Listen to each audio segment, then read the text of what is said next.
No dejen que el corazón se les llene de angustia. Confíen en Dios y confíen también en mí. En el hogar de mi Padre hay lugar más que suficiente. Cuando todo esté listo, volveré para llevarlos, para que siempre estén conmigo donde yo estoy. Yo soy el camino, la verdad y la vida.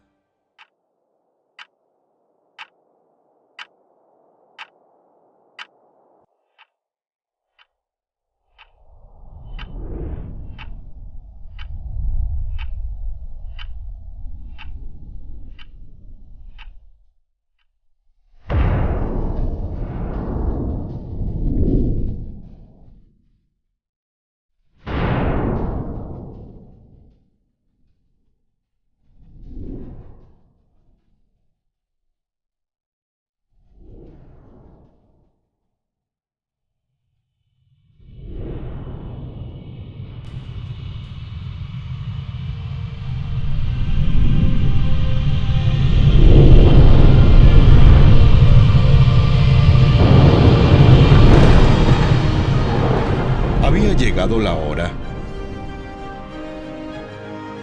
Después de miles de años de preparación, Dios estaba a punto de enviar el Salvador Mesías, Rey prometido al mundo.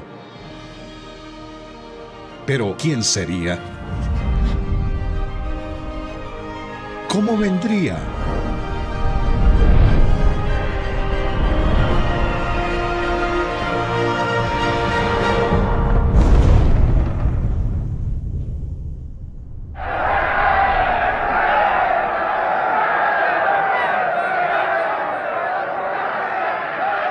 ¿Entonces eres un rey? Tú dices que soy un rey, contestó Jesús. En realidad, yo nací y vine al mundo para dar testimonio de la verdad. Todos los que aman la verdad reconocen que lo que digo es cierto. ¿Qué es verdad?, preguntó Pilato. Si pudiéramos viajar hacia atrás en el tiempo y el espacio, atrás, muy atrás, antes de que hubiera personas, planetas o estrellas, podríamos ser testigos del poder y de la gloria detrás de las primeras palabras de las Escrituras. Dios en el principio creó los cielos y la tierra.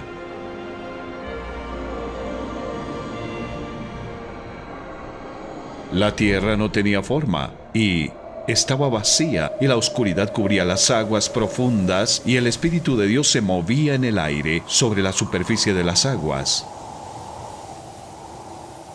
Era el momento de preparar el planeta para las personas.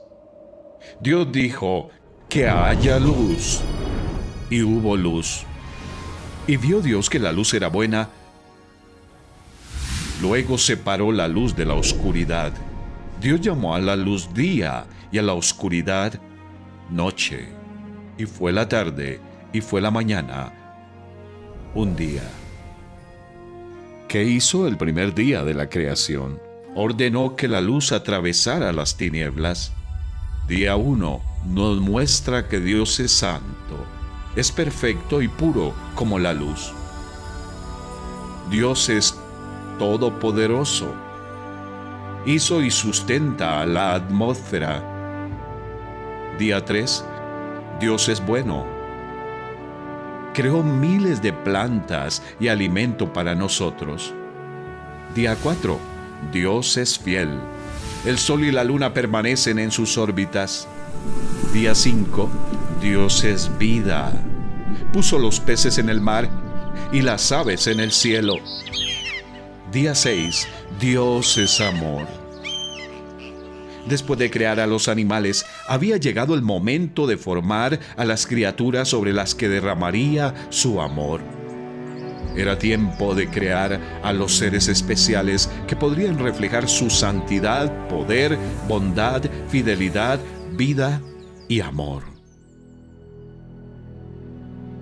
El sexto día de la creación, el rey conversó consigo mismo, Dios, su Santo Espíritu y su Verbo, y dijo: hagamos al ser humano a nuestra imagen y semejanza, que tenga dominio sobre la tierra y los seres vivientes. Y Dios creó al ser humano a su imagen. Lo creó a imagen de Dios. Hombre y mujer los creó. El primer hombre y la primera mujer fueron creados con la capacidad de pensar, amar y hablar como su creador para que pudieran disfrutar de una relación cercana con él. Después de formar el primer cuerpo humano del polvo de la tierra y soplar vida en él, Dios plantó un huerto en Edén en algún lugar del Oriente Medio.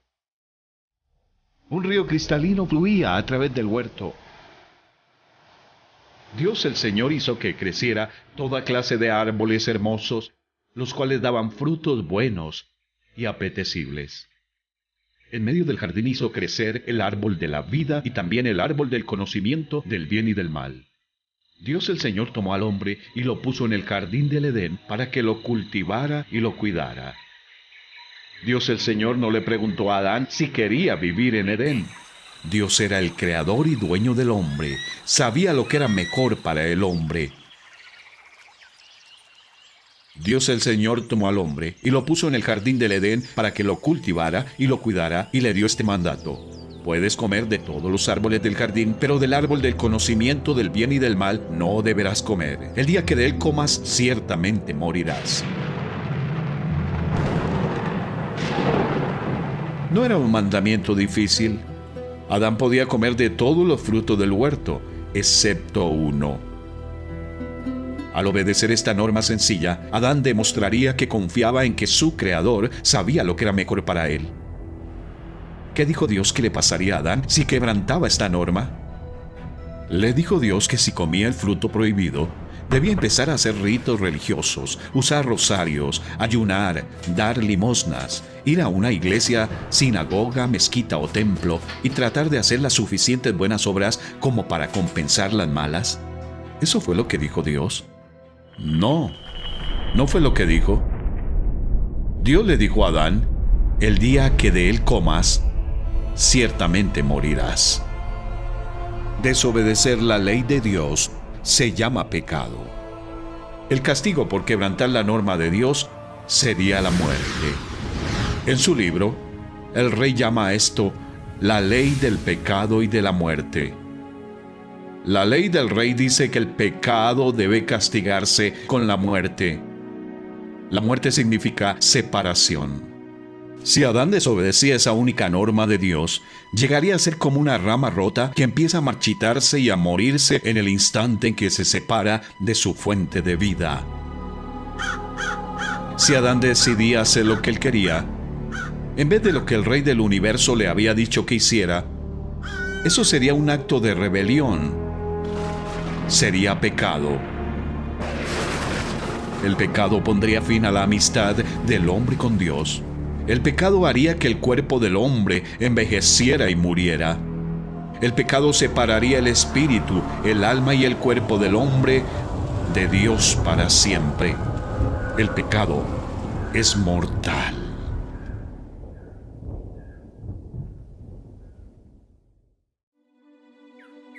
Después de darle al primer hombre un trabajo que hacer y una norma que obedecer, había llegado el momento de que Dios formara a la primera mujer. Luego Dios el Señor dijo: no es bueno que el hombre esté solo, voy a hacerle una ayuda adecuada. Entonces Dios el Señor hizo que el hombre cayera en un sueño profundo y, mientras éste dormía, le sacó una costilla y le cerró la herida. De la costilla que le había quitado al hombre, Dios el Señor hizo una mujer y se la presentó al hombre. Igual que Adán, Eva fue creada a imagen de Dios. Ella también fue hecha para conocer a su creador dueño, reflejar su personalidad y disfrutar una relación feliz con él para siempre. El Señor cuidaba de Adán y de Eva como un padre sabio y amoroso. Cada tarde, venía al huerto para caminar y hablar con ellos. Ellos se sentían felices y cómodos en su presencia. Pero Satanás no era feliz. Odiaba a Dios y odiaba a estas dos criaturas que reflejaban la imagen de Dios. Así que el diablo, que había fracasado en su intento de apoderarse del reino del cielo, conspiró para hacerse con el reino de la tierra. Si tan solo pudiera conseguir que Adán, la cabeza de la raza humana, quebrantara la ley de Dios. Pero no tentaría a Adán directamente. Un día, la mujer escuchó una voz. No era Adán, no era Dios. Era una serpiente. Para Eva, un reptil que hablaba no era más que otro nuevo descubrimiento. No tenía ni idea que el enemigo de Dios estaba utilizando a la serpiente. Tampoco sabía que Satanás quería usarla para tentar a Adán a quebrantar la ley de Dios. La serpiente había esperado pacientemente. Sus ojos calculadores acechaban a la mujer. Entonces, en el momento oportuno, les siseó. ¿Es verdad que Dios les dijo que no comieran de ningún árbol del jardín? Satanás quería que Eva dudara de la palabra de Dios. También quería que pensara que Dios les estaba ocultando algo bueno a ella y su esposo. «Podemos comer del fruto de todos los árboles», respondió la mujer, «pero en cuanto al fruto del árbol que está en medio del jardín, Dios nos ha dicho, no coman de ese árbol ni lo toquen, de lo contrario morirán». Pero la serpiente le dijo a la mujer: «No es cierto, no van a morir. Dios sabe muy bien que cuando coman de ese árbol se les abrirán los ojos y llegarán a ser como Dios, conocedores del bien y del mal». ¿En quién debería confiar Eva? ¿En su creador o en una criatura? La mujer quedó convencida. Vio que el árbol era hermoso y su fruto parecía delicioso, y quiso la sabiduría que le daría. Así que tomó del fruto y lo comió. Después le dio un poco a su esposo que estaba con ella, y él también comió. Ella lo comió, él lo comió. Eva comió el fruto prohibido porque las trampas de Satanás la engañaron. Adán lo comió porque escogió intencionalmente ir por su propio camino en vez de ir por el camino de Dios.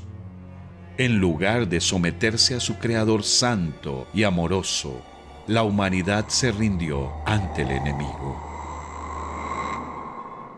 En ese momento se les abrieron los ojos y tomaron conciencia de su desnudez. Intentaron cubrir su vergüenza con hojas de higuera, pero ningún esfuerzo propio podía solucionar su problema. Eran incapaces de deshacerse del pecado que había invadido sus almas. Eran incapaces de restaurar el honor que habían perdido. La primera pareja había llegado a ser como una rama rota de un árbol vivo. Su pecado había roto su relación con el Rey del universo. Espiritualmente estaban muertos. Su pecado les había separado de la fuente de vida eterna. Cuando el día comenzó a refrescar, oyeron el hombre y la mujer que Dios andaba recorriendo el jardín. Entonces corrieron a esconderse entre los árboles para que Dios no los viera. Dios el Señor llamó al hombre y le dijo: «¿Dónde estás?».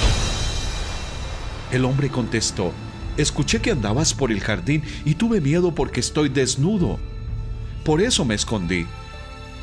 «¿Y quién te ha dicho que estás desnudo?», le preguntó Dios. «¿Acaso has comido del fruto del árbol que yo te prohibí comer?».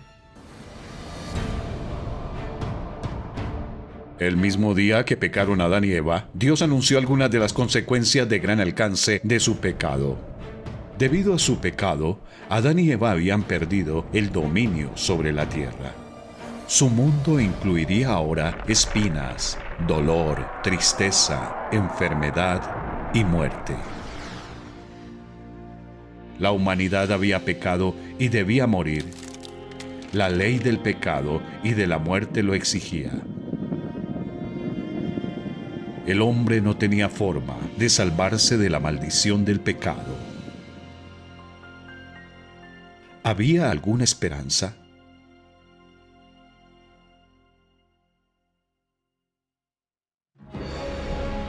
Satanás había robado el tesoro especial del rey, pero el rey tenía un plan secreto para rescatarlo. Como el precio de rescate que el rey planeaba pagar era increíblemente alto, ni los demonios ni los seres humanos entenderían su plan hasta que lo cumpliera. El mismo día que Satanás capturó la raza humana, Dios le dijo a la serpiente: «Pondré enemistad entre tú y la mujer, y entre tu simiente y la de ella. Su simiente te aplastará la cabeza, pero tú le morderás el talón». Esta fue la primera de muchas profecías en las que poco a poco Dios daría a conocer su plan secreto para rescatar a las personas de Satanás, del pecado y de la muerte. Pero para esconder este plan de Satanás y sus seguidores, el rey puso la profecía en clave. Dios prometió enviar un Salvador a la tierra, la simiente de una mujer. El Salvador tendría una madre humana, pero no un padre humano. Sería conocido como el Mesías, que significa el escogido. Satanás mordería el talón del Mesías, pero el Mesías aplastaría la cabeza de Satanás. ¿Qué significa todo esto? El rey lo aclararía más adelante, pero de momento Dios les había dado a Adán y a Eva un rayo de esperanza. Miles de años después, uno de los profetas del rey escribiría: «El pueblo que camina en oscuridad verá una gran luz.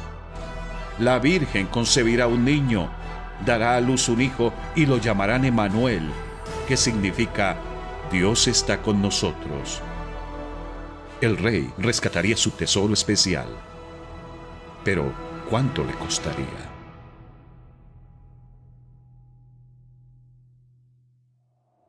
¿Recuerdas qué hicieron Adán y Eva después de comer el fruto prohibido?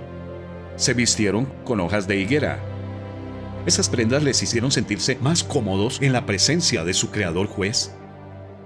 No, se sentían avergonzados y culpables. No tenían forma de arreglar las cosas entre ellos y Dios. Así que Dios hizo algo por ellos. Dios el Señor hizo ropa de pieles para el hombre y su mujer, y los vistió. ¿Quién hizo el primer sacrificio animal de la historia? Dios. Adán y Eva volvían a sentirse felices en la presencia de Dios. La sangre animal cubrió su pecado. Adán y Eva merecieron morir ese día, pero unos animales inocentes murieron en su lugar. La ropa de pieles de animales cubrieron su vergüenza. Adán y Eva se sentían cómodos de nuevo en la presencia de Dios.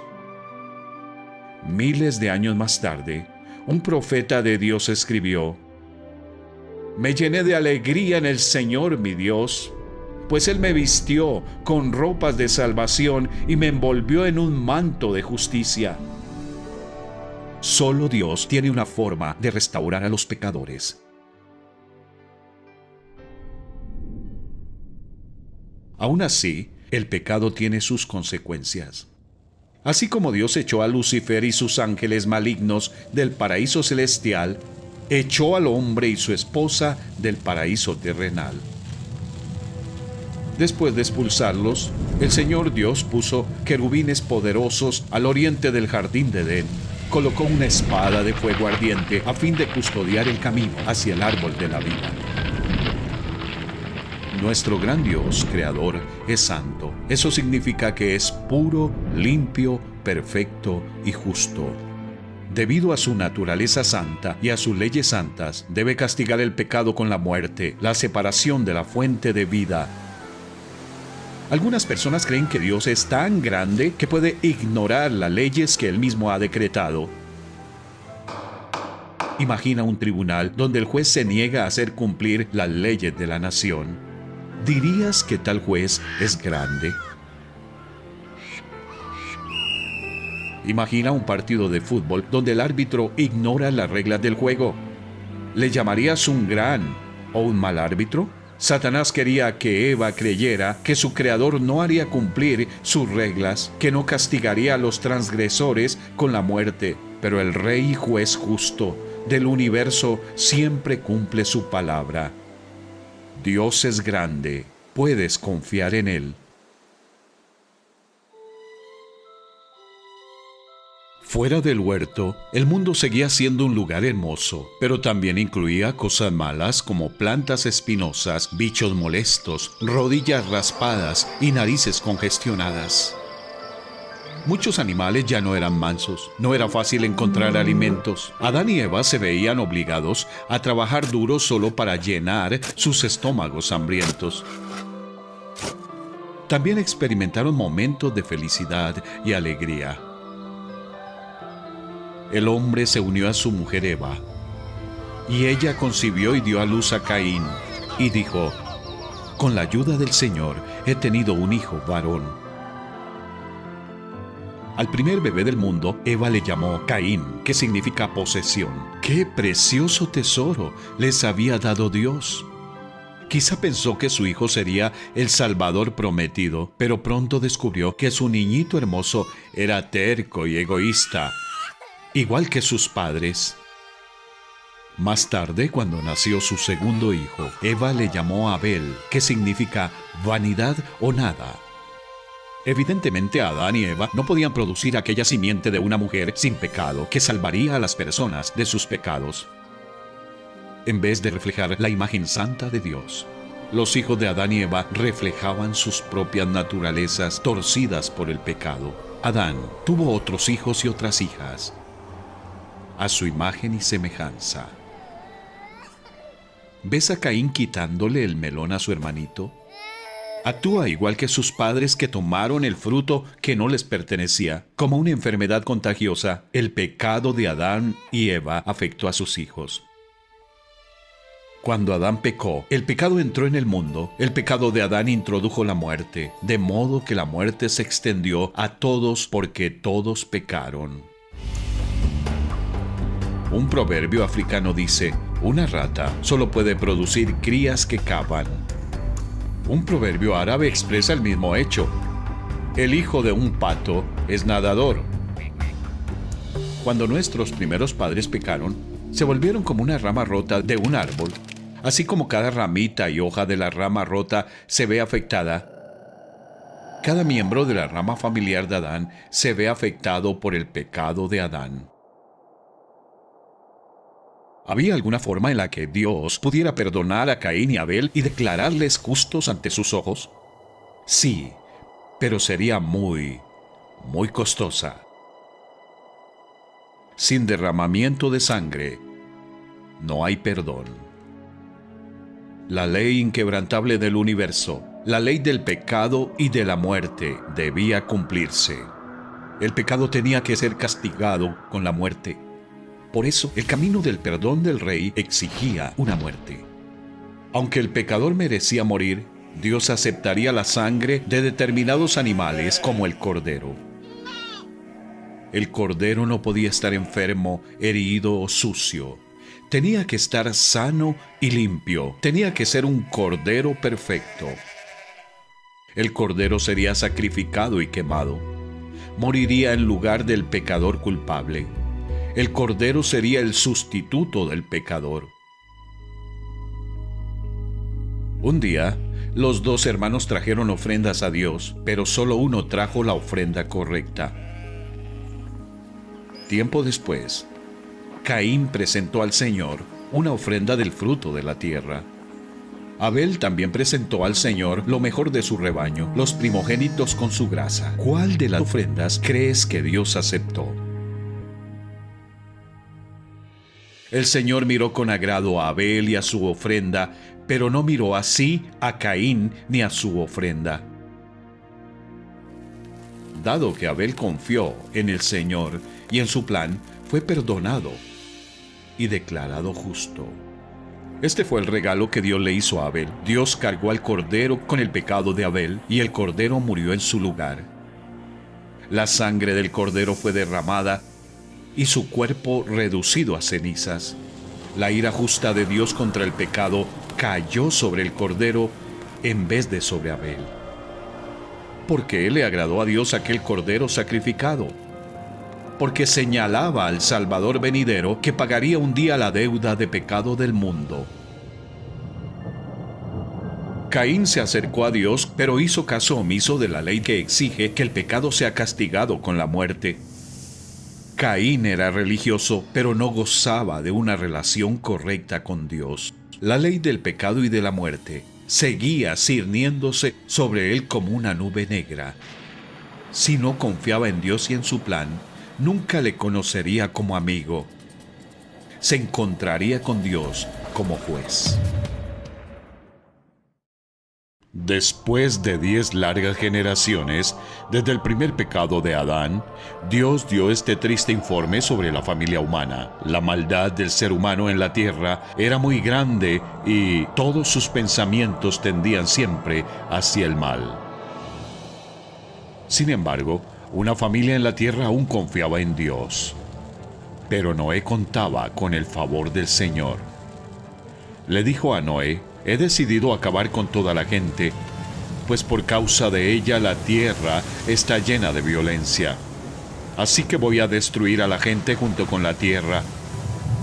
Constrúyete un arca de madera resinosa, hazle compartimentos y cúbrela con brea por dentro y por fuera. Durante un siglo entero, Noé junto con su esposa, sus 3 hijos y sus respectivas esposas construyó el arca. Mientras trabajaba, Noé advertía al mundo del juicio venidero de Dios, pero la gente se limitaba a burlarse de él. Por fin, el arca estaba lista. Se revelaron las fuentes del mar profundo y se abrieron las compuertas del cielo. 40 días y 40 noches llovió sobre la tierra. Fue el peor desastre natural de la historia. Toda la humanidad, salvo aquellas 8 almas refugiadas en el arca, pereció. Un mundo orgulloso e incrédulo aprendió la verdad demasiado tarde. Los registros geológicos y fósiles afirman el relato bíblico. Desde el Sahara hasta el Himalaya, se encuentran fósiles marinos en los grandes desiertos y montañas del mundo. En su misericordia, Dios es paciente. En su justicia juzgará el pecado.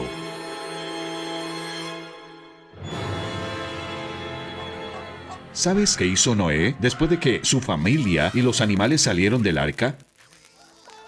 Luego Noé construyó un altar al Señor, y sobre ese altar ofreció como holocausto animales puros y aves puras. El Señor percibió el grato aroma. La justicia y la misericordia de Dios no habían cambiado. El pecado seguía exigiendo la paga de muerte. Por eso Noé derramó la sangre de unas criaturas inocentes y quemó sus cuerpos sobre un altar suspendido entre el cielo y la tierra, entre Dios y el hombre. Estos sacrificios señalaban al Mesías sin pecado, que un día vendría a la tierra para ofrecer la verdadera paga por el pecado.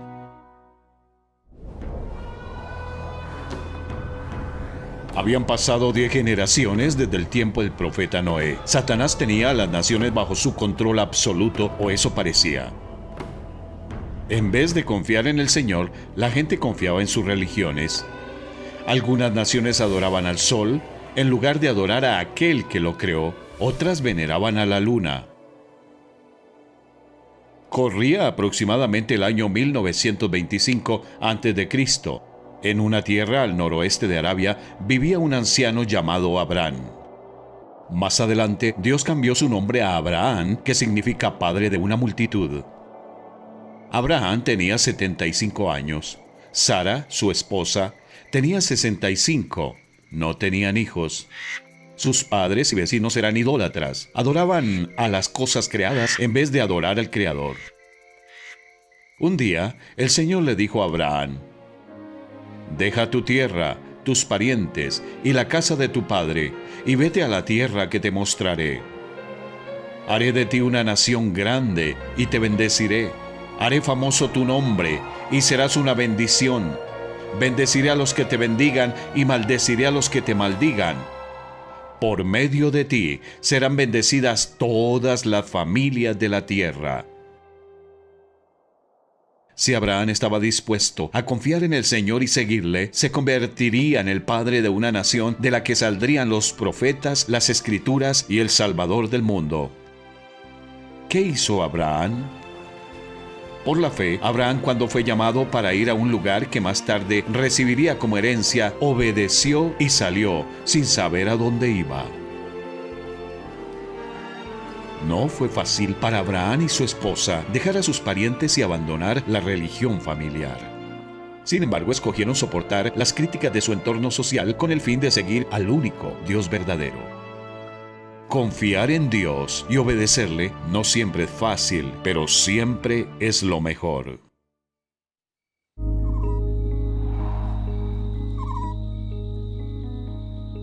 Abraham y su esposa eran ancianos y no tenían hijos. Sin embargo, el Señor había prometido hacer de Abraham el padre de una gran nación. ¿Cómo reaccionó Abraham ante esa promesa imposible de Dios? ¿Le creyó Abraham a Dios? Y esto se le tomó en cuenta como justicia. Como todos los descendientes de Adán, Abraham era un pecador, pero como Abel y Noé, ofrecía a Dios sacrificios por el pecado. Dado que Abraham creyó al Señor y sus promesas, eso le fue contado por justicia en el cielo, y Dios le dio el regalo de la vida eterna. Sara confió también en el Señor, y también fue declarada justa. Pero es difícil esperar. Después de estar en la tierra de Palestina durante 10 años, esperando y orando para que Sara quedara embarazada, decidieron ayudar a Dios a cumplir su promesa de darle un hijo a Abraham. Siguiendo una costumbre local, Sara dio su criada egipcia Agar a Abraham. Él durmió con Agar y ella se quedó embarazada y dio a luz un hijo. Le llamaron Ismael.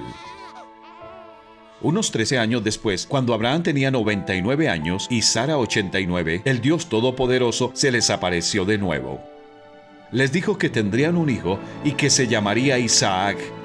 El Señor también le dijo a Abraham: en cuanto a Ismael, yo lo bendeciré, pero mi pacto lo estableceré con Isaac, el hijo que te dará Sara de aquí a un año por estos días. Un año después, Sara dio a luz a Isaac, el hijo de la promesa. Mira la imagen. ¿Ves a Abraham y su esposa contemplando el cielo nocturno? Están dando gracias al Señor por su fidelidad.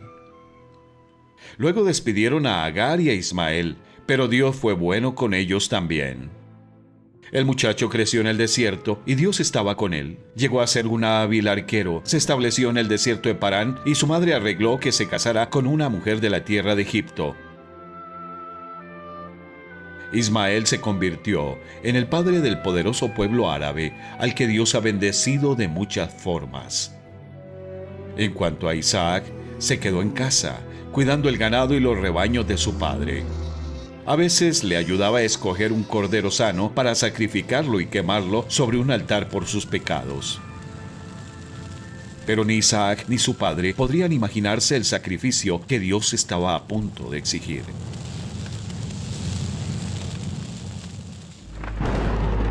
Esta es la historia directamente de las Escrituras. Pasado cierto tiempo, Dios puso a prueba a Abraham y le dijo: «Abraham». «Aquí estoy», respondió. Y Dios le ordenó: «Toma a tu hijo, el único que tienes y al que tanto amas, y ve a la región de Moria. Una vez allí, ofrécelo como holocausto en el monte que yo te indicaré».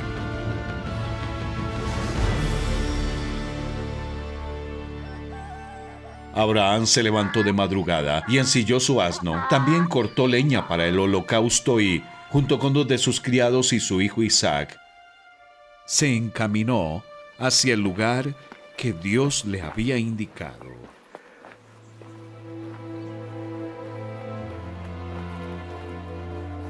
Al tercer día, Abraham alzó los ojos y a lo lejos vio el lugar.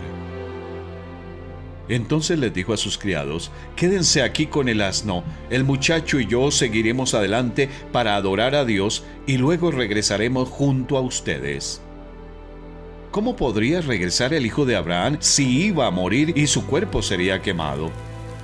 Las Escrituras dicen: consideraba Abraham que Dios tiene poder para resucitar a los muertos. Dios había prometido que Isaac sería el padre de una nueva nación, de la cual vendría el Salvador prometido. Dios no puede mentir. Para Abraham, eso era suficiente. Mientras tanto, ¿qué pensaba Isaac? Él sabía que era pecador y que merecía morir por sus pecados. Sabía también que Dios aceptaría un sustituto. Pero iba al lugar del sacrificio sin carnero y sin cordero. No tenía sentido. Así que Isaac le dijo a su padre: aquí tenemos el fuego y la leña, pero ¿dónde está el cordero para el holocausto? El cordero, hijo mío, lo proveerá Dios, le respondió Abraham. Cuando llegaron al lugar señalado por Dios, Abraham construyó un altar y preparó la leña. Después ató a su hijo Isaac y lo puso sobre el altar encima de la leña. Entonces tomó el cuchillo para sacrificar a su hijo. Pero en ese momento el ángel del Señor le gritó desde el cielo: ¡Abraham! ¡Abraham! Aquí estoy, respondió. No pongas tu mano sobre el muchacho, ni le hagas ningún daño, le dijo el ángel. Ahora sé que temes a Dios, porque ni siquiera te has negado a darme a tu único hijo. Abraham alzó la vista y, en un matorral, vio un carnero enredado por los cuernos. El hijo de Abraham sería librado de la pena de muerte. Dios había provisto un sustituto. Estos acontecimientos ilustraban el plan de Dios de enviar a un Salvador Santo que cumpliría con las exigencias de la ley del pecado y de la muerte, que rescatara a los pecadores de cada nación de la tierra. Abraham llamó a aquel lugar: el Señor proveerá. La gente todavía usa ese nombre como proverbio: en el monte del Señor será provisto. ¿Por qué llamó Abraham al monte el Señor proveerá en vez de el Señor ha provisto? ¿No acababa Dios de proveer un rescate? Al llamar al monte el Señor proveerá, el profeta Abraham predecía el día en que, en ese mismo monte, Dios mismo proveería un sacrificio con sangre tan costoso que Dios lo aceptaría como la paga completa de la deuda de pecado del mundo, para que todo el que creyera en ese sacrificio no se perdiera, mas tuviera vida eterna. Unos 1900 años después de que el profeta Abraham ofreciera el carnero sobre el altar, el mismísimo Salvador prometido recordaría ese acontecimiento histórico y diría: Abraham, el padre de ustedes, se regocijó al pensar que vería mi día, y lo vio y se alegró.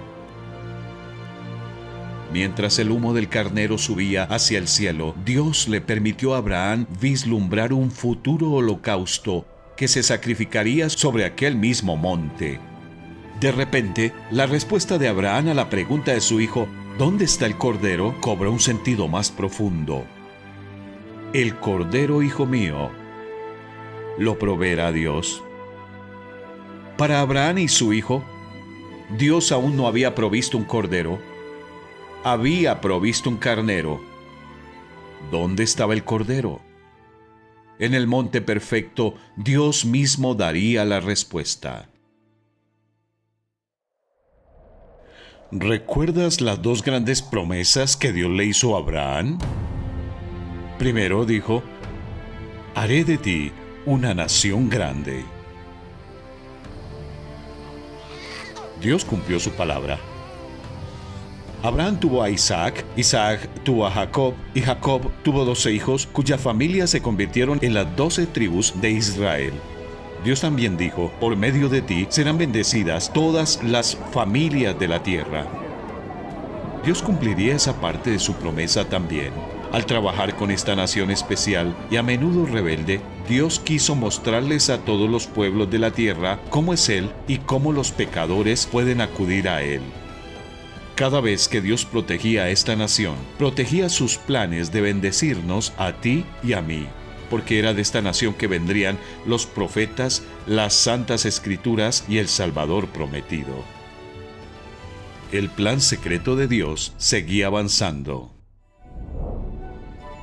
Alrededor de 1500 a.C., Dios llamó a Moisés, un descendiente de Abraham, para ser su profeta.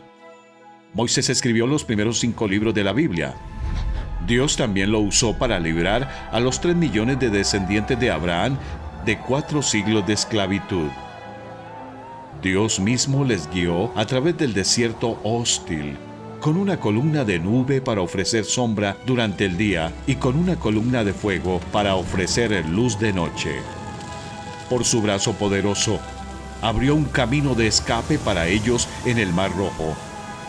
Les dio pan del cielo, agua de una roca, y los trajo hasta el monte Sinaí. Allí, al pie del monte, Dios dijo al pueblo: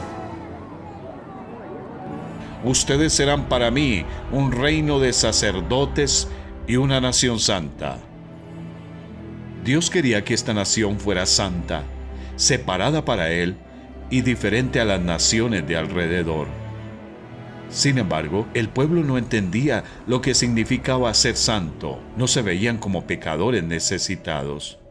Pensaban que, de algún modo, podían ganar el favor de Dios. Para darles una lección sobre su ira ardiente contra el pecado, el Señor descendió entre temblores de tierra, llamaradas de fuego y el estruendo de una trompeta.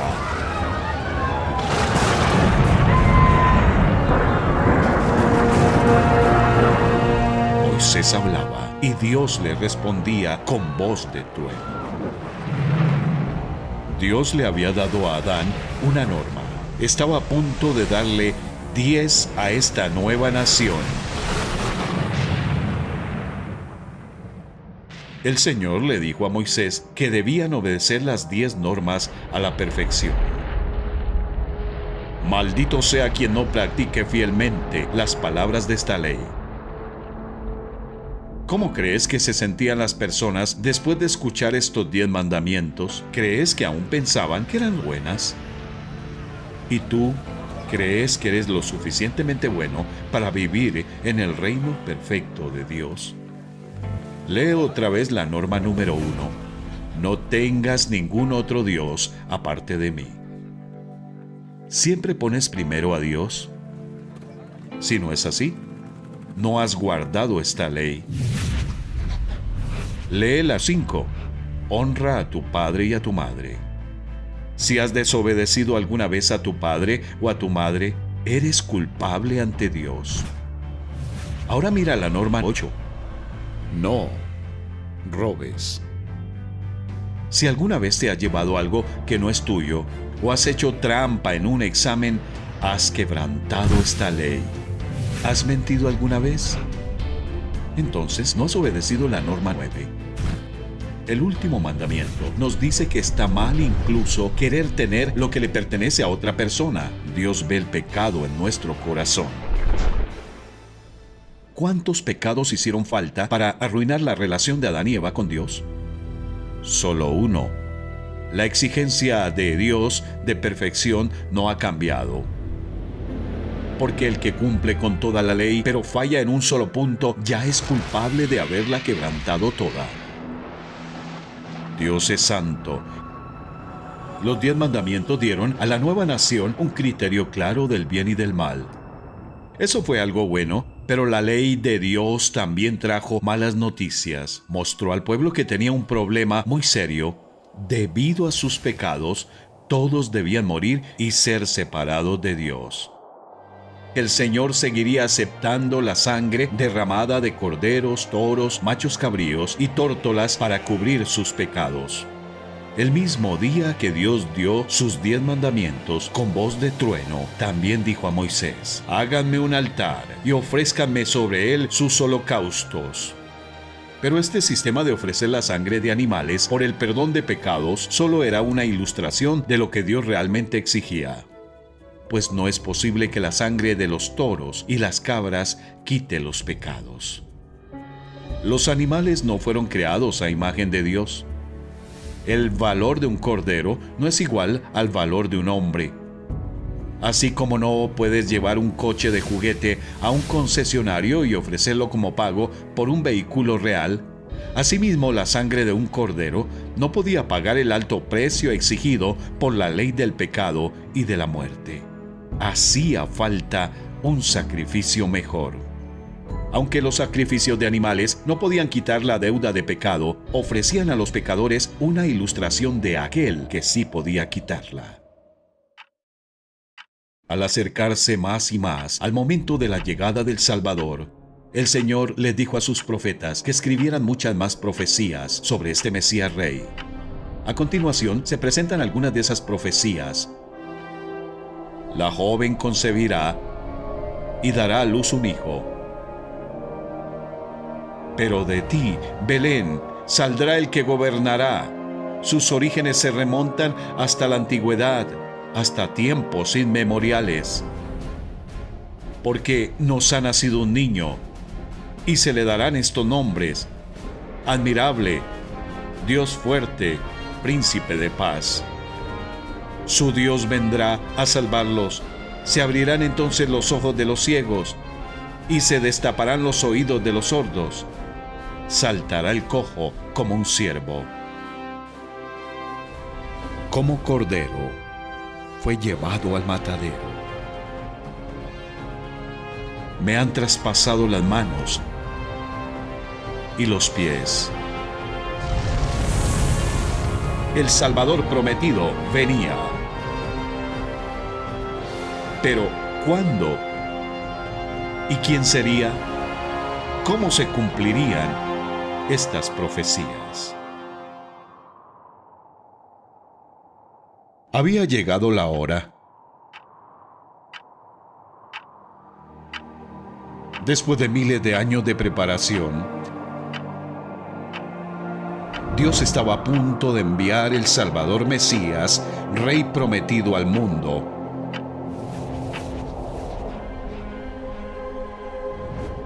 Pero ¿quién sería? ¿Cómo vendría?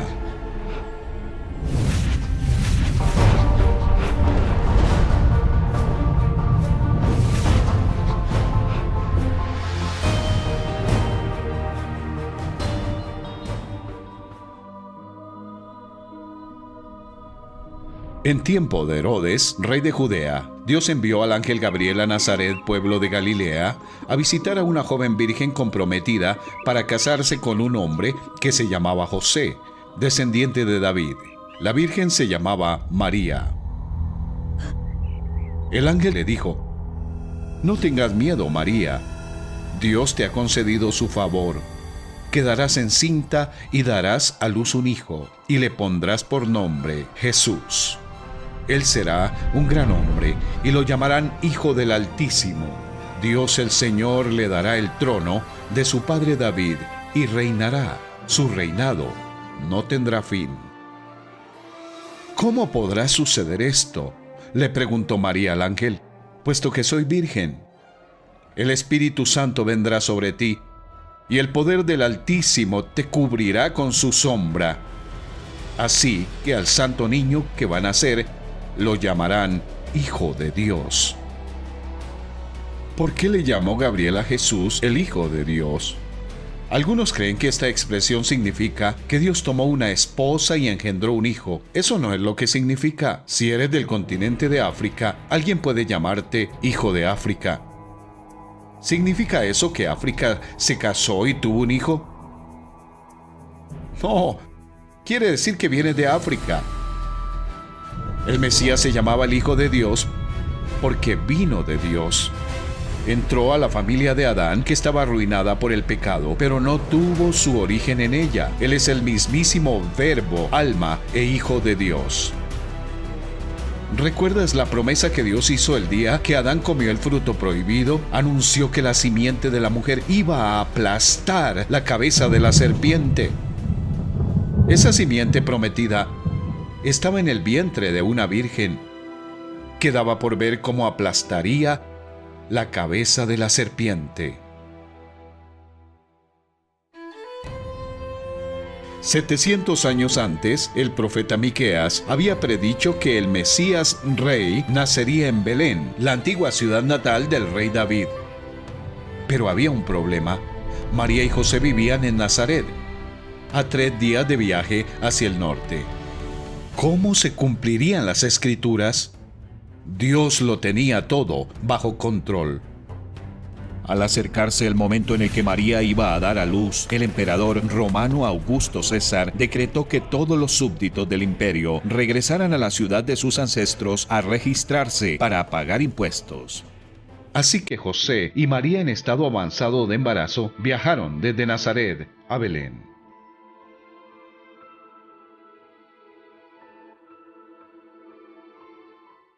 Mientras estaban allí, llegó el momento para que naciera el bebé. María dio a luz a su primer hijo, un varón.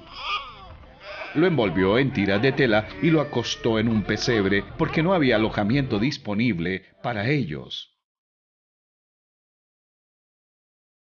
Allí en Belén, atiborrada de viajeros cansados, venidos para censarse, nació la simiente prometida de la mujer. El Evangelio registra el evento con precisión. María dio a luz a su primer hijo, un varón. Por parte de su madre, este bebé era el hijo recién nacido de María, pero por parte de su padre, era el eterno Hijo de Dios. El mismo verbo por medio del cual Dios creó el mundo, la misma voz que tronó desde el ardiente monte Sinaí, ahora podía escucharse en el pequeño llanto de un bebé. ¿Y dónde nació? No nació en el palacio de un rey, ni en un hospital, ni siquiera en una posada. El Rey del Cielo nació donde nacen los corderos, en un establo, con un pesebre por cuna. Todo esto era parte del plan de Dios. Ya conocen la gracia de nuestro Señor Jesucristo, que aunque era rico, por causa de ustedes se hizo pobre, para que mediante su pobreza ustedes llegaran a ser ricos.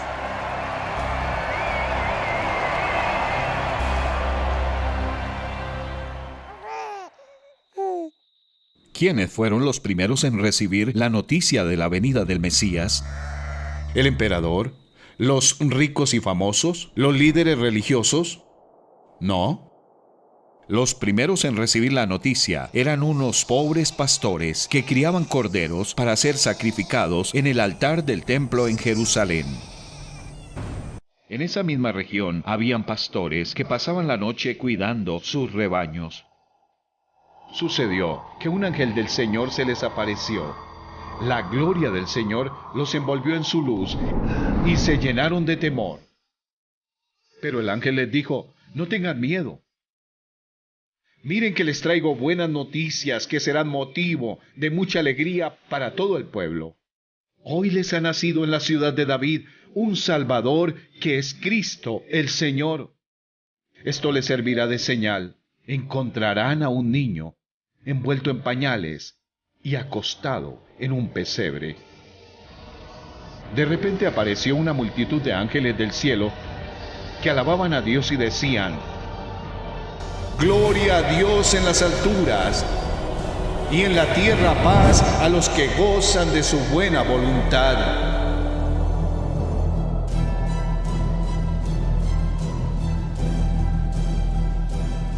Cuando los ángeles se fueron al cielo, los pastores se dijeron unos a otros: vamos a Belén a ver esto que ha pasado y que el Señor nos ha dado a conocer.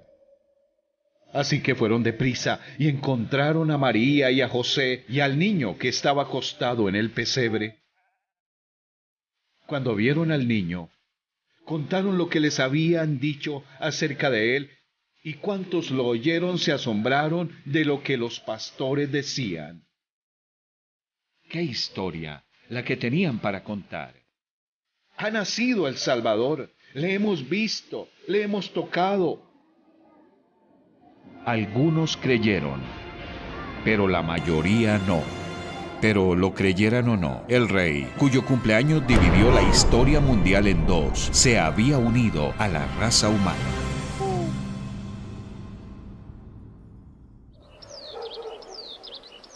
Después del nacimiento de Jesús en el establo, José buscó un alojamiento apropiado para su pequeña familia.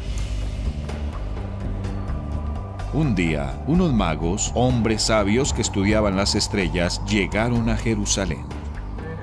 Guiados por una estrella especial, estos hombres habían venido de la lejana Persia en busca del rey recién nacido. Estos hombres sabios tenían una sola pregunta y una sola misión. ¿Dónde está el que ha nacido, rey de los judíos?, preguntaron. Vimos levantarse su estrella y hemos venido a adorarlo.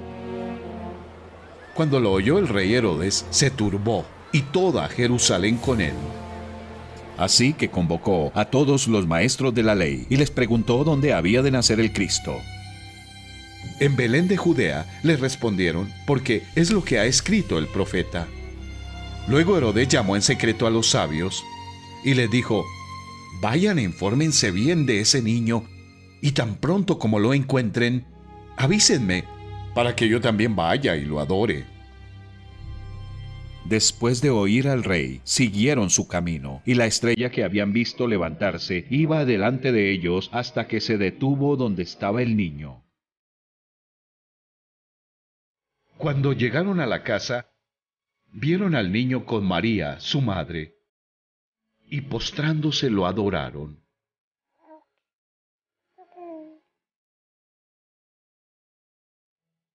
Abrieron sus cofres y le presentaron como regalos oro, incienso y mirra.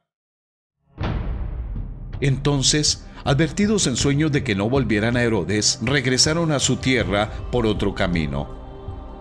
Cuando ya se habían ido, un ángel del Señor se le apareció en sueños a José y le dijo: levántate, toma al niño y a su madre y huye a Egipto. Quédate allí hasta que yo te avise, porque Herodes va a buscar al niño para matarlo. Herodes intentó asesinar al niño. La gente de Jerusalén ignoró al niño.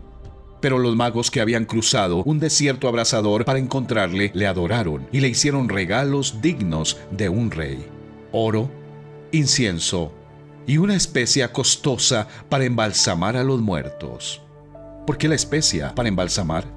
¿Acaso sabían estos hombres sabios que Jesús había nacido para morir?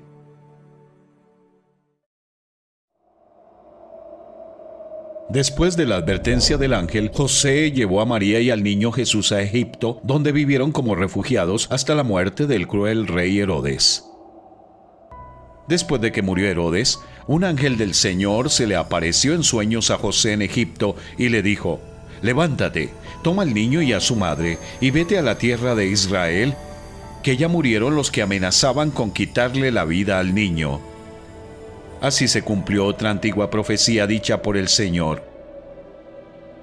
de Egipto llamé a mi hijo. Así que José y María llevaron a Jesús a Nazaret, donde creció junto con sus medio hermanos y hermanas.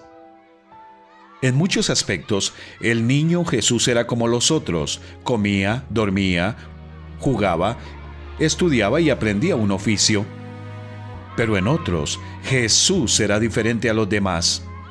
Nunca era egoísta. Siempre honraba a sus padres. Nunca mentía. Siempre agradaba a su Padre Celestial. Él era santo, irreprochable, puro, apartado de los pecadores. Jesús fue el único niño perfecto de la historia. Perfecto no significa que nunca tuviera un grano o un rasguño en la rodilla. Quiere decir que tenía una naturaleza perfecta. Era perfectamente santo y bueno. También era perfecto en poder y sabiduría. Pero antes de entrar al vientre de María, se impuso a sí mismo ciertas limitaciones para que pudiera vivir como un ser humano entre seres humanos. Jesús crecía en sabiduría y en estatura y en el favor de Dios y de toda la gente. Cuando Jesús tuvo 12 años, viajó con sus padres desde Nazaret hasta Jerusalén para la fiesta anual del sacrificio, conocida como la Pascua. Mientras que sus amigos de la infancia exploraban la gran ciudad, Jesús pasó la semana en el patio del templo, sentado entre los maestros, escuchándoles y haciendo preguntas.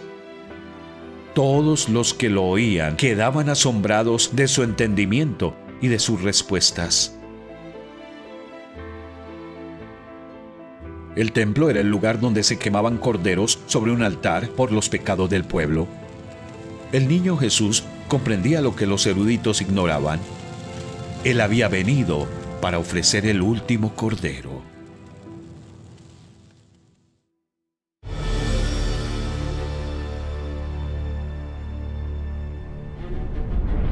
Habían pasado 30 años desde el nacimiento de Jesús en Belén.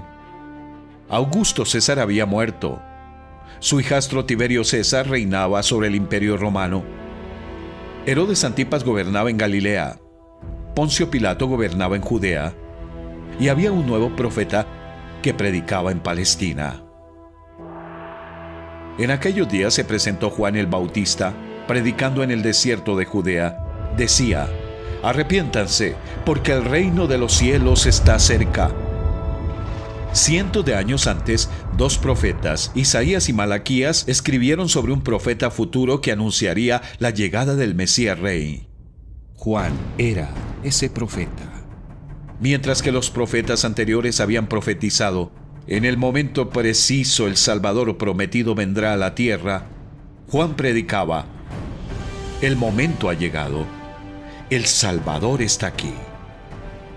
Multitudes acudían al desierto para escuchar a Juan. Los que confesaban su condición como pecadores que necesitaban al Salvador se bautizaban en el río Jordán. De esta forma mostraban su fe en el Mesías, que lavaría su gran deuda de pecado y les vestiría con justicia. Día tras día, semana tras semana, Juan hablaba a la gente acerca del tan esperado Salvador del cielo, a quien ni siquiera merezco llevarle las sandalias. Él los bautizará con el Espíritu Santo y con fuego.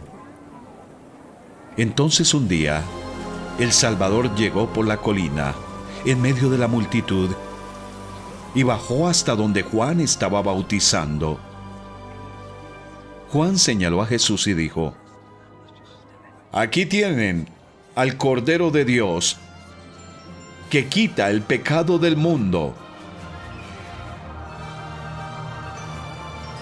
¿Por qué le llamó Juan a Jesús el Cordero de Dios? Si sabes por qué, sabes cuál era la misión del Rey.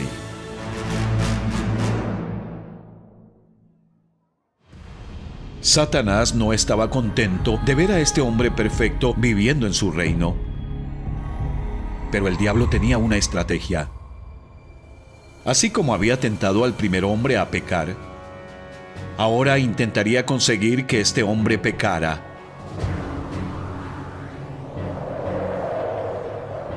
Llevándolo a una montaña muy alta, le mostró todos los reinos del mundo y su esplendor.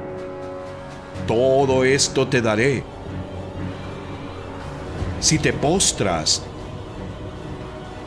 y me adoras». Cuando Adán pecó, la humanidad perdió su derecho a gobernar la tierra. Satanás robó el dominio del mundo y se hizo rey. Ahora el Rey de Gloria estaba en la tierra para recuperar el dominio, pero no lo haría postrándose ante aquel a quien había venido a aplastar.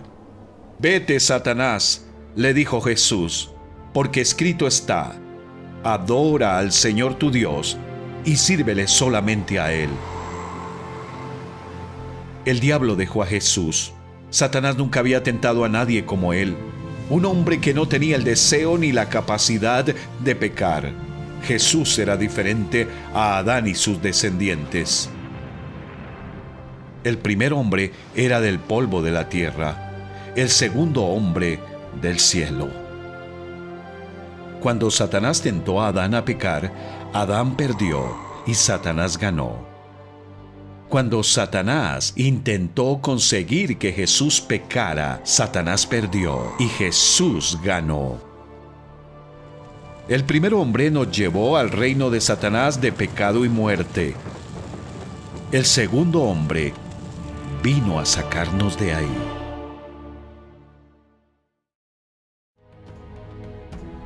En las escrituras de los profetas, uno de los títulos del Mesías es el brazo del Señor. Los milagros de Jesús mostraban que era el brazo de Dios en la tierra. Con un toque de su mano o una palabra de su boca, los enfermos y moribundos sanaban al instante. Se le acercaron grandes multitudes que llevaban cojos, ciegos, lisiados, mudos y muchos enfermos más, y los pusieron a sus pies, y él los sanó. Las palabras de los profetas se estaban cumpliendo. Los ciegos ven, los cojos andan, los que tienen lepra son sanados, los sordos oyen, los muertos resucitan, y a los pobres se les anuncian las buenas nuevas. Un hombre que tenía lepra se le acercó y de rodilla le suplicó: «Si quieres, puedes limpiarme». Movido a compasión, Jesús extendió la mano y tocó al hombre diciéndole: «Sí, quiero. Queda limpio». Al instante se le quitó la lepra y quedó sano. Al ponerse el sol, la gente le llevó a Jesús todos los que padecían de diversas enfermedades. Él puso las manos sobre cada uno de ellos y los sanó. Además de muchas personas salían demonios que gritaban: «¡Tú eres el Hijo de Dios!». Pero él los reprendía y no los dejaba hablar porque sabían que él era el Cristo. Jesús no quería que los demonios testificaran sobre él. Esos ángeles malignos habían presenciado su autoridad y poder cuando habló y los cielos y la tierra se formaron. Temblaban al recordar el día en que los expulsó del cielo. Y ahora él estaba viviendo en la tierra como un hombre. El dominio de su amo se estaba desmoronando. El Rey de Gloria había invadido su territorio. Donde quiera que Jesús iba, el poder de Satanás se debilitaba. Donde quiera que iba Jesús, la maldición del pecado retrocedía. Junto con los milagros, Jesús tenía un mensaje. Se ha cumplido el tiempo, decía. El reino de Dios está cerca. Arrepiéntanse y crean las buenas nuevas.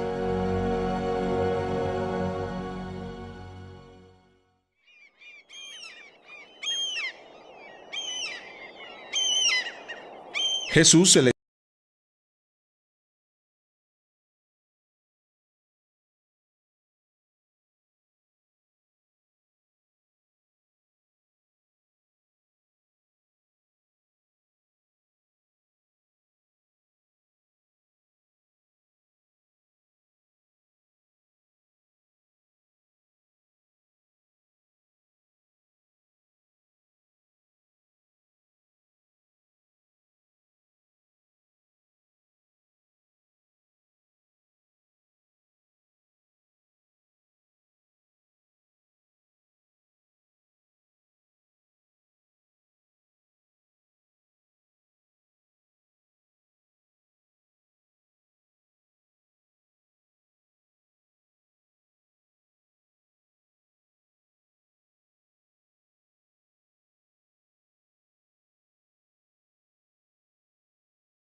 Haz esto, no hagas aquello, sigue estas normas, este es el camino.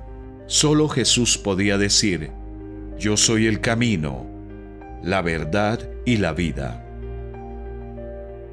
Jesús también era distinto a los profetas que ofrecieron sacrificios por sus pecados y escribieron sobre el Mesías venidero. Jesús dijo: «No malinterpreten la razón por la cual he venido. No vine para abolir la ley de Moisés o los escritos de los profetas. Al contrario, vine para cumplir sus propósitos».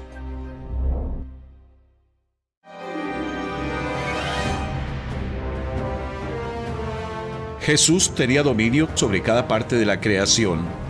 Sin embargo, no iba por ahí diciendo: «Adórenme, soy Dios, soy Dios».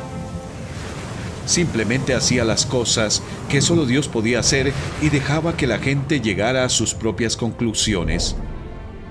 Basándote en las próximas dos historias, ¿quién crees que es Jesús? Jesús, en compañía de sus discípulos y de una gran multitud, se dirigió a un pueblo llamado Naín. Cuando ya se acercaba a las puertas del pueblo, vio que sacaban de allí a un muerto, hijo único de madre viuda. La acompañaba un grupo grande de la población. Al verla, el Señor se compadeció de ella y le dijo: «No llores». Entonces se acercó y tocó el féretro. Los que lo llevaban se detuvieron, y Jesús dijo: «Joven, te ordeno que te levantes». El muerto se incorporó y comenzó a hablar. Y Jesús se lo entregó a su madre.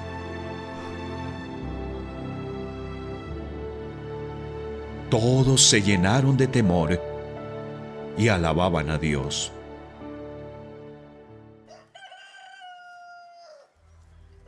En otra ocasión, Jesús visitó a dos hermanas que estaban de luto, Marta y María.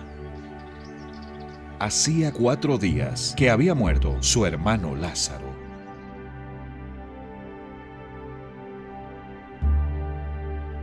«Señor», le dijo Marta a Jesús, «si hubieras estado aquí, mi hermano no habría muerto». Jesús le dijo: «Yo soy la resurrección y la vida. El que cree en mí vivirá aunque muera. Y todo el que vive y cree en mí no morirá jamás». ¿Crees esto?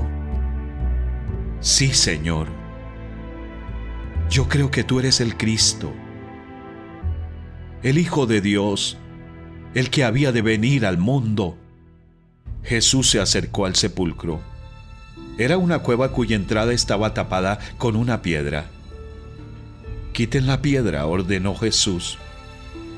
Marta, la hermana del difunto, objetó: «Señor, ya debe oler mal, pues lleva 4 días allí». «¿No te dije que si crees, verás la gloria de Dios?», le contestó Jesús. Entonces quitaron la piedra.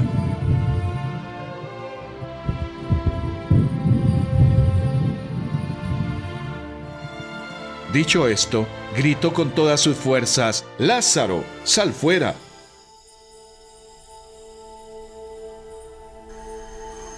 El muerto salió, con vendas en las manos y en los pies, y el rostro cubierto con un sudario. «Quítenle las vendas y dejen que se vaya», les dijo Jesús. El Señor Jesús es la única persona de la historia que pudo decir: «Yo soy la resurrección y la vida».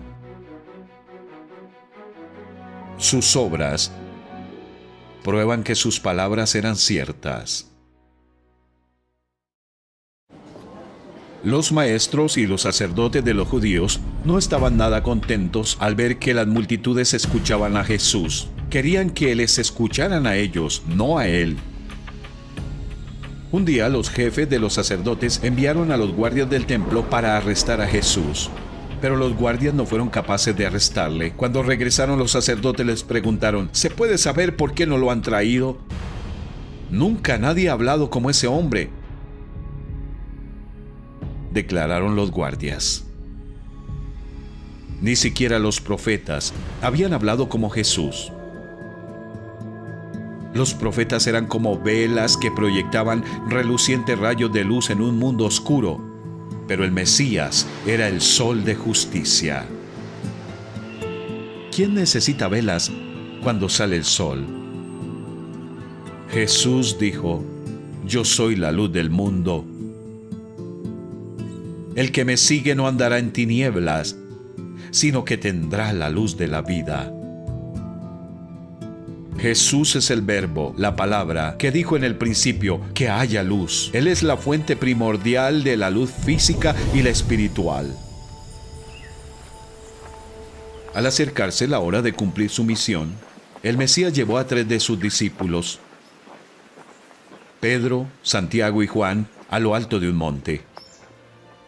Allí se transfiguró en presencia de ellos.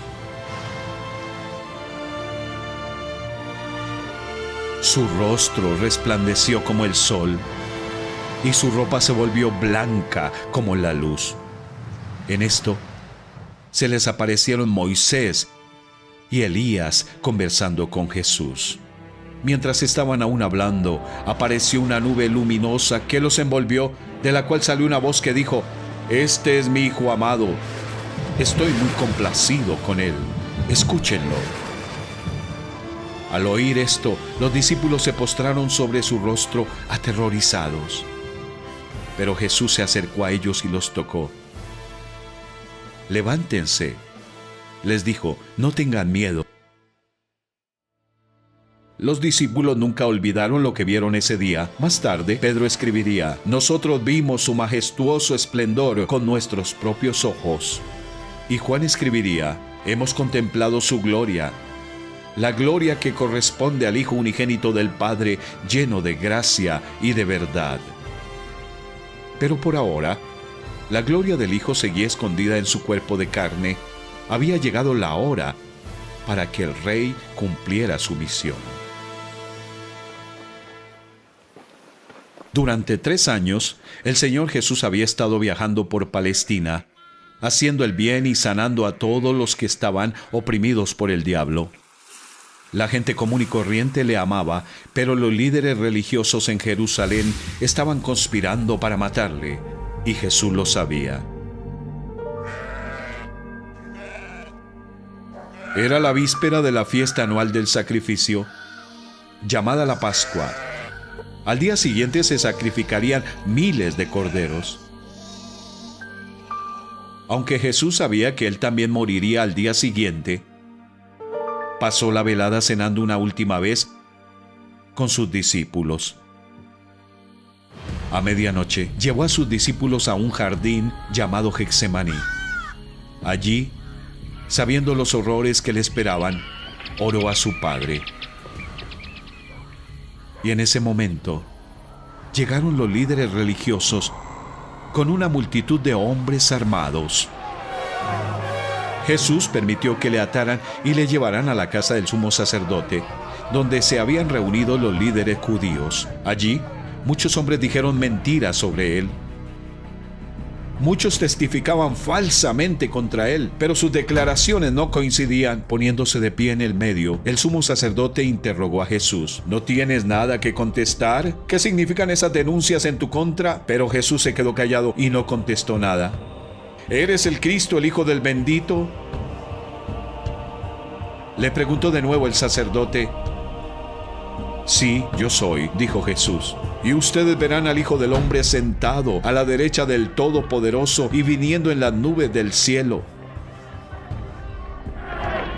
¿Para qué necesitamos más testigos?, dijo el sumo sacerdote, rasgándose las vestiduras. Ustedes han oído la blasfemia. ¿Qué les parece? Todos ellos lo condenaron como digno de muerte. Algunos comenzaron a escupirle, le vendaron los ojos y le daban puñetazos. ¡Profetiza!, le gritaban. Los guardias también le daban bofetadas. El tribunal judío había sentenciado la pena de muerte, pero no tenía autoridad para llevarla a cabo. Solo un tribunal romano podía hacer eso. Era temprano en la mañana cuando los líderes religiosos y una multitud creciente llevaron a Jesús desde la casa del sumo sacerdote hasta el palacio del gobernador romano Poncio Pilato. Los líderes religiosos querían que Pilato ejecutara a Jesús. Comenzaron a presentar su caso. Este hombre ha estado llevando al pueblo por mal camino al decirle que no paguen los impuestos al gobierno romano y al afirmar que él es el Mesías, un rey. Después de interrogar a Jesús, Pilato se dirigió a los principales sacerdotes y a la multitud y les dijo: «No encuentro ningún delito en este hombre».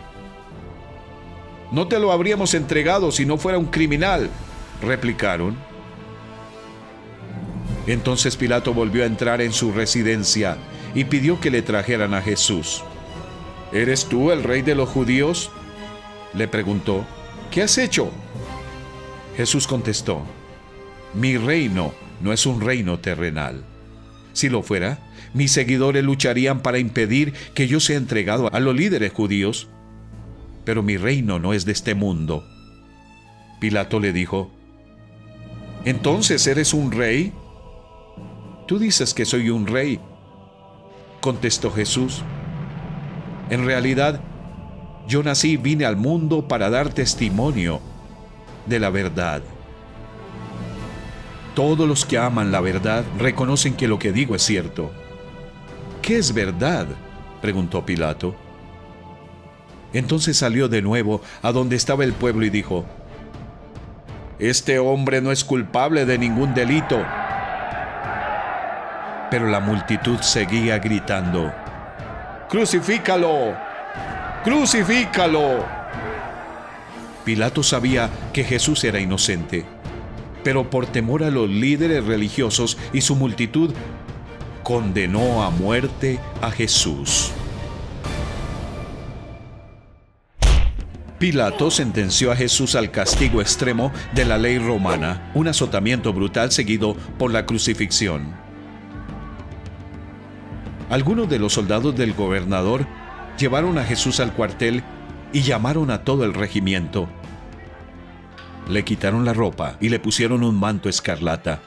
Armaron una corona con ramas de espinos y se la pusieron en la cabeza y le colocaron una caña de junco en la mano derecha como si fuera un cetro. Luego se arrodillaron burlonamente delante de él mientras se mofaban: «¡Viva el rey de los judíos!». Lo escupieron, le quitaron la caña de junco y lo golpearon en la cabeza con ella. Los soldados ignoraban el significado de la corona de espinas que habían puesto en la cabeza de Jesús. Las espinas eran parte de la maldición a causa del pecado de Adán. El Santo Rey de Gloria había venido para cargar con la maldición del pecado por nosotros. Después de burlarse de él, le quitaron el manto, le pusieron su propia ropa y se lo llevaron para crucificarlo.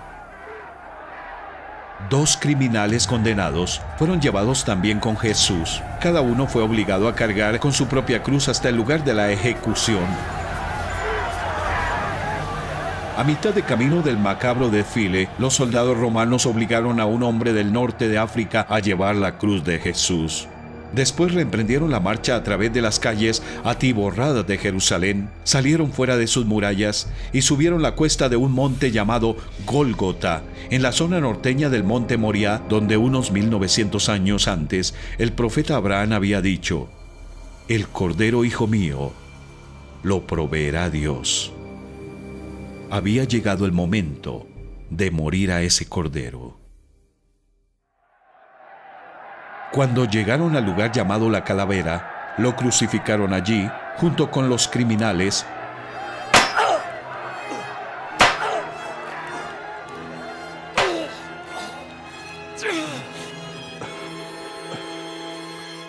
«Padre», dijo Jesús, «perdónalos, porque no saben lo que hacen». Mientras tanto, echaban suertes para repartirse entre sí la ropa de Jesús. La gente por su parte se quedó allí observando, y aún los gobernantes estaban burlándose de él. «Salvó a otros», decían, «que se salve a sí mismo si es el Cristo de Dios el escogido». El plan de rescate de Dios se estaba cumpliendo al detalle. Sobre el mismo monte donde el profeta Abraham había dicho: «El cordero lo proveerá Dios, y el Señor proveerá Dios había provisto su propio Cordero, Jesús. ¿Recuerdas cómo el carnero inocente fue sacrificado sobre la leña de un altar para redimir al hijo condenado de Abraham? Ahora el Hijo de Dios sin pecado era sacrificado sobre una cruz de madera para redimir a los descendientes condenados de Adán. Dios perdonó al hijo de Abraham, pero no se guardó ni a su propio hijo, sino que lo entregó por todos nosotros. Porque tanto amó Dios al mundo, que dio a su Hijo unigénito, para que todo el que cree en Él no se pierda, sino que tenga vida eterna. Dios pagó un rescate para salvarlos de la vida vacía que heredaron de sus antepasados. Y el rescate que Él pagó no consistió simplemente en oro o plata, sino que fue la preciosa sangre de Cristo, el Cordero de Dios, que no tiene pecado ni mancha. Esto muestra cuánto vales para Dios. Es mediodía. Jesús lleva 3 horas en la cruz. Llegan nubes oscuras y el día se vuelve como la noche. Los espectadores aterrados se dispersan. Un silencio inquebrantable cubre el monte.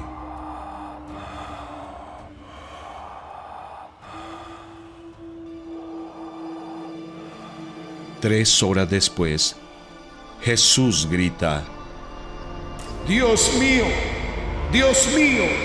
¿por qué me has desamparado?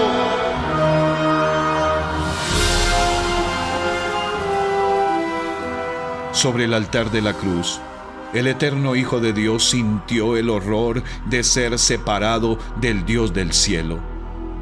Durante esas horas de oscuridad, escondido de los ojos de los hombres, Dios tomó todos nuestros pecados y los cargó sobre su Hijo Santo. Jesús se convirtió en el sacrificio final por el pecado, ya que los pecados pasados, presentes y futuros del mundo se cargaron sobre Jesús. Dios en el cielo tuvo que apartar la mirada porque sus ojos son tan puros que no puede ver el mal. Durante 3 largas horas, la ira de Dios contra el pecado ardió sobre su propio holocausto. Como un cordero sacrificado sobre un altar, el Cordero de Dios quedó colgado en la cruz entre el cielo y la tierra, entre Dios y el hombre. Aquel que es infinito soportó nuestro infierno en el tiempo para que no tuviéramos que soportarlo en la eternidad. Y entonces terminó. Sabiendo que había llevado el castigo que merecían los pecadores y que había cumplido las profecías del Antiguo Testamento, Jesús dijo: todo se ha cumplido. Luego inclinó la cabeza y entregó el Espíritu. En ese momento la cortina del santuario del templo se rasgó en 2, de arriba a abajo. La tierra tembló y se partieron las rocas. Durante siglos se habían sacrificado y quemado corderos sobre el altar del templo. Cuando murió Jesús, Dios abrió de par en par la cortina que escondía la habitación donde se rociaba la sangre cada año para cubrir el pecado. Al romper la cortina, Dios estaba anunciando: todo se ha cumplido, la deuda de pecado se ha pagado completamente. Mi Cordero ha derramado su sangre santa por el pecado del mundo. Ya no aceptaré más sangre animal por los pecados. Mi Hijo amado es el sacrificio final. Para todos los que creen en Él, la puerta del cielo está abierta de par en par.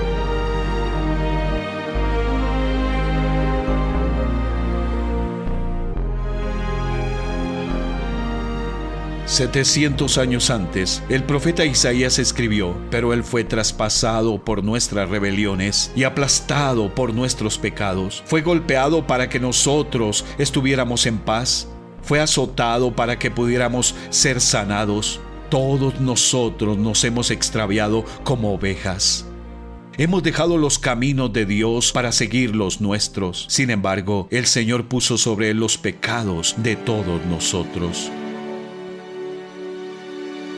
Todo se ha cumplido.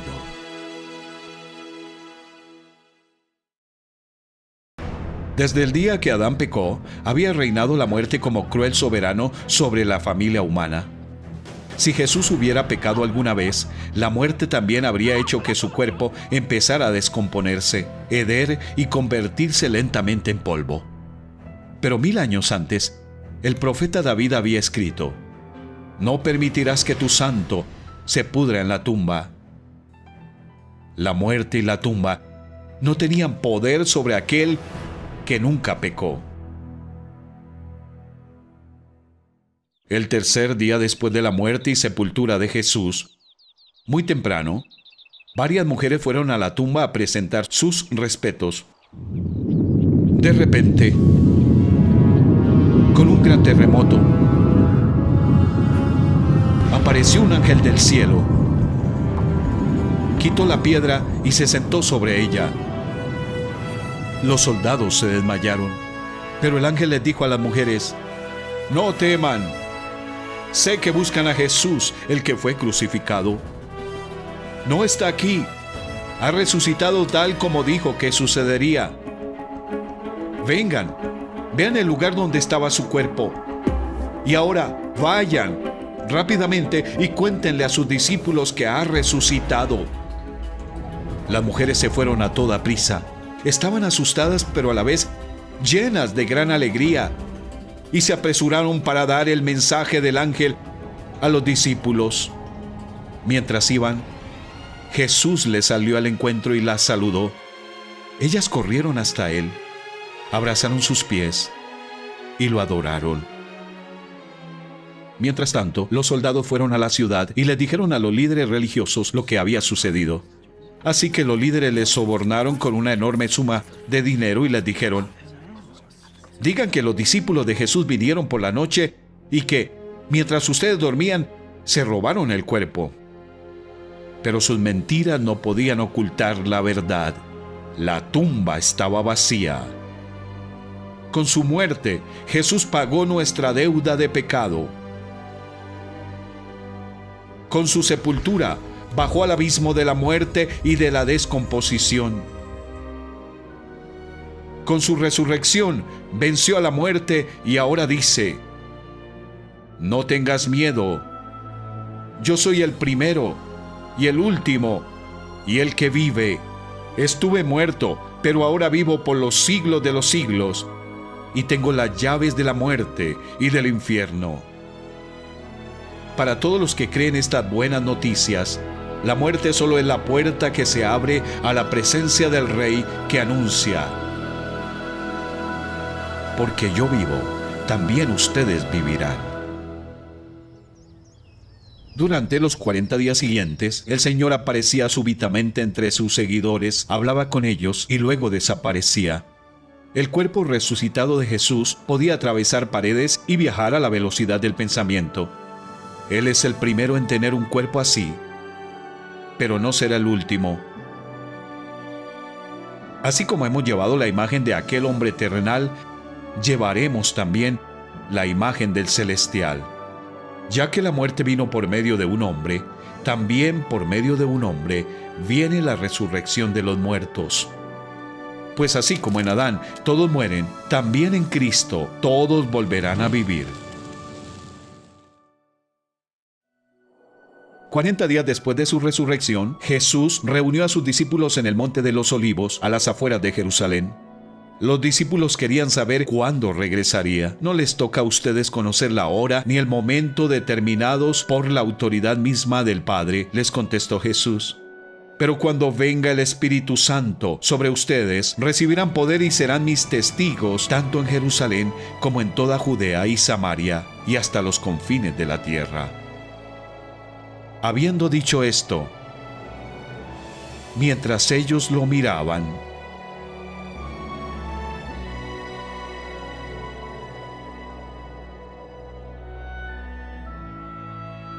fue llevado a las alturas hasta que una nube lo ocultó de su vista.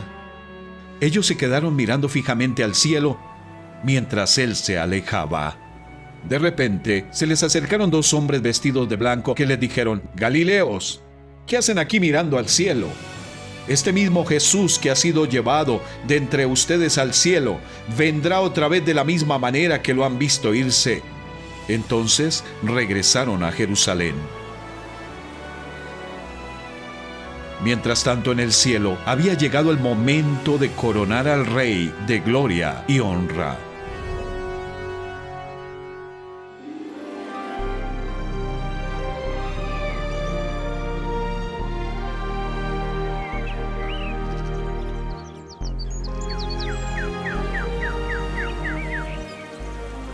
Imagina el esplendor, los colores, la música, la emoción. 100 millones de ángeles hablan entre ellos. El rey vuelve a casa, pero tendrá otro aspecto. El que creó al hombre a imagen de Dios llevará la imagen del hombre para siempre. Un silencio desciende sobre la ciudad celestial. De repente se rompe el silencio con un coro majestuoso de trompetas, seguido de una proclamación atronadora: ábranse portones antiguos, ábranse puertas antiguas y dejen que entre el Rey de Gloria. ¿Quién es el Rey de Gloria? El Señor fuerte y poderoso, el Señor invencible en batalla. ¿Quién es el Rey de Gloria? El Señor de los ejércitos celestiales. Él es el Rey de Gloria. Las puertas se abren de par en par y entre los aplausos estruendosos del cielo entra el campeón, el Cordero, el Hijo del Hombre con cicatrices de guerra, Jesús.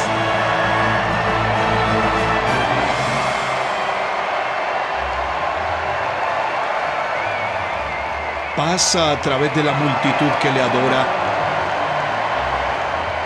hasta el trono de su Padre. Se gira, contempla la raza redimida de Adán y se sienta. Misión cumplida. Más tarde los ciudadanos del cielo cantan este nuevo cántico a su amado Rey. Digno eres de recibir el rollo escrito y de romper sus sellos, porque fuiste sacrificado y con tu sangre compraste para Dios gente de toda raza, lengua, pueblo y nación. Luego los ángeles rodean el trono, alabando a Dios y diciendo: digno es el Cordero que ha sido sacrificado de recibir la honra, la gloria y la alabanza. En el mundo hoy, la mayoría de los descendientes de Adán siguen cautivos del reino condenado de Satanás, de pecado y de muerte. Pero hay libertad al alcance. Por su muerte, sepultura y resurrección, el Señor Jesús ganó la batalla definitiva.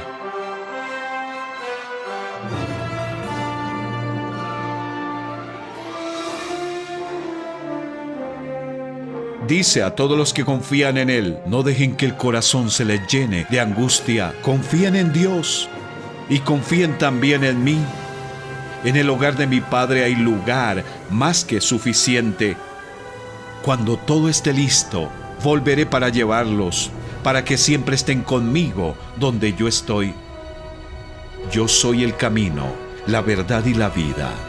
Nadie puede ir al Padre si no es por medio de mí.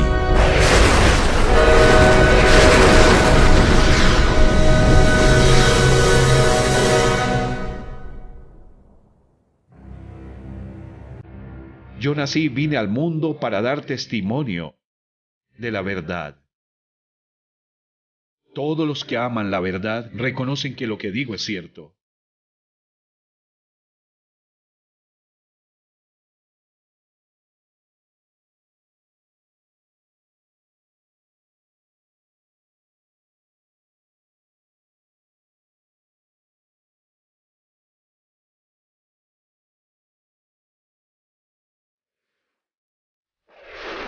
¿Te gustaría vivir para siempre con el hacedor y dueño de las galaxias? Puedes hacerlo. Él se ha revelado, quiere que le conozcas. Quiere que tu familia y tus vecinos le conozcan también.